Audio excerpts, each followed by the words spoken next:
مولا خطبہ دے رہے ہیں، ایک آدمی کھڑا ہوا، کہا کہ یا امیر المومنین، میرے پاس کچھ سوال ہیں جن کا جواب آپ سے لینا چاہتا ہوں۔ امام نے اسے دیکھا، کہا نہ تو میرے علاقے کا لگ رہا ہے نہ میرا چاہنے والا لگ رہا۔ کہا کہ نہیں، میرے کچھ سوال ہے، میں آپ کا چاہنے والا بھی ہوں اور آپ کے علاقے کا بھی۔ مولا مسکرا رہے کہ نہیں، میں تیرے ہر سوال کا جواب دوں گا، لیکن پہلے حقیقت بتا۔ کہا نہیں، میں آپ کا چاہنے والا ہوں۔ کہا اچھا تو نہیں بتا رہا تو میں بتا رہا ہوں۔ حاکم روم نے حاکم شام کے نام خط لکھا۔ روم اور شام کی سرحد بالکل ملتی ہوئی تھی، لیکن کچھ زیادہ آج کی جغرافیائی معلومات کو یہاں استعمال نہ کیجیے۔ یہ ہمارا بچہ جا کے گوگل کے اندر گوگل ارتھ جو ہے روم ٹائپ کرے گا تو اٹلی کا ایک شہر نکل آئے گا۔ نہیں، اس سے مراد ہے آج کا ترکی اور شام کی سرحد تو ملی۔ حاکم روم یعنی ترکی کا حاکم، یہاں اس زمانے میں عیسائی حکومت۔ حاکم شام تو آپ کو پتہ ہی ہے کون۔ مولا کوفے کے ممبر سے، اور واقعہ بہت مشہور ہے تو ذرا میں تفصیل میں چلا گیا۔ بہرحال کہا کہ حاکم شام کے پاس خط آیا، اور حاکم شام تجھے اس لیے بھیجا ہے تاکہ ان سوالوں کا جواب مجھ سے لے۔ حاکم روم کا تو یہ کہنا ہے کہ اگر تو اے حاکم شام صحیح مسلمان ہو تو پھر ان سوالوں کا جواب دو۔ مولا کو منع کرنا چاہیے تھا، لیکن بات جہاں اسلام کی عزت کی آ جائے وہاں پہ اہل بیت اپنے بدترین دشمن کی بھی مدد کرنے کو تیار۔ یہ اگر جواب نہیں دے گا اس کی توہین نہیں ہوگی، اسلام کی توہین ہوگی۔ چنانچہ مولا نے کہا کہ ہاں اب بتا، جو میں نے بتایا سب صحیح ہے کہ نہیں؟ شام سے آیا ہے اور میرے دشمنوں میں، مگر بھیجا گیا۔ کہا آپ نے حق فرمایا۔ کہا میں اس کا جواب خود بھی نہیں دے رہا ہوں، یہ میرے دو بیٹے بیٹھے ہیں، تمہاری مرضی جس سے چاہے جواب پوچھ لو۔ اس نے کہا میں ان گیسووں والے سے پوچھوں گا، اشارہ حسن کی جانب کیا۔ پھر وہ 5 سوال کی۔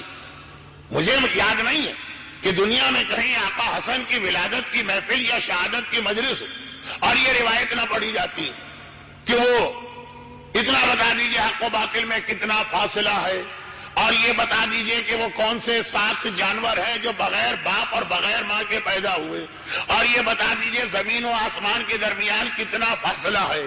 لیکن اس روایت کا آخری حصہ جس کے لیے میں نے ویسے ہی آقا حسن کے حوالے سے روایت پڑھنا تھی، لیکن اپنے موضوع سے ربط دینے کے لیے روایت پڑھی۔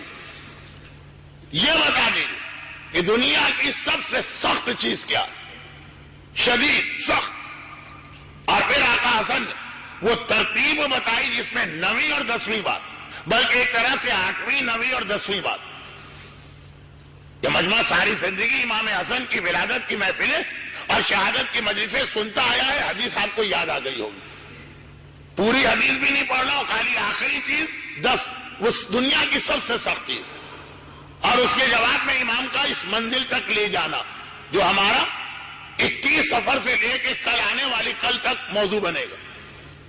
کہا کہ ویسے دیکھنے میں، اب یہ آقا حسن فرما رہے، دیکھنے میں سب سے سخت چیز پتھر، لیکن پتھر سے زیادہ سخت لوہا ہے جو پتھر کو توڑ دیتا، اور لوہے سے زیادہ سخت وہ آگ ہے جو لوہے کو پگھلا دیتی ہے۔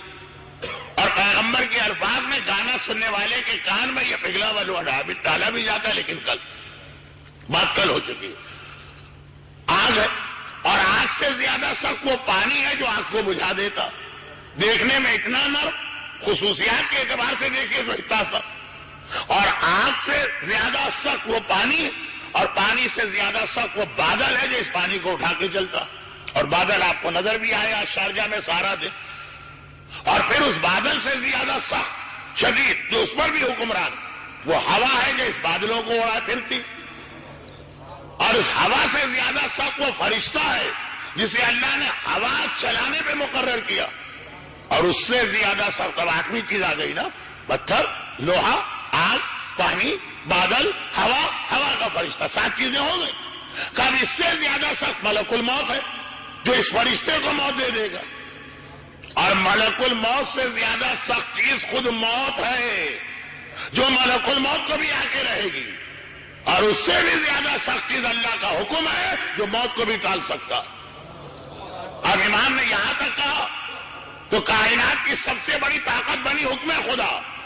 دیکھنے میں پتھر، پتھر سے زیادہ طاقت لوہے میں، لوہے سے زیادہ آگ میں، آگ سے زیادہ پانی میں، پانی سے زیادہ بادل میں، بادل سے زیادہ ہوا میں، ہوا سے زیادہ اس کے اوپر مقرر فرشتے میں، اس سے زیادہ ملک الموت میں، اس سے زیادہ موت میں، اس سے زیادہ امر خدا میں ہے جو موت کو بھی ٹال سکتا ہے۔ اور جو امر خدا کا مالک ہو اسی کو ہم اولي الامر کہہ کر کبھی علی کہتے ہیں، کبھی حسن کہتے ہیں، کبھی حسین کہتے ہیں، کبھی سجاد کہتے ہیں، کبھی باقر کہتے ہیں، کبھی صادق کہتے ہیں، کبھی کاظم کہتے ہیں، کبھی رضا کہتے ہیں، کبھی تقی کہتے ہیں، کبھی نقی کہتے ہیں، کبھی عسکری کہتے ہیں، کبھی مہدی آخر الزماں کہتے ہیں۔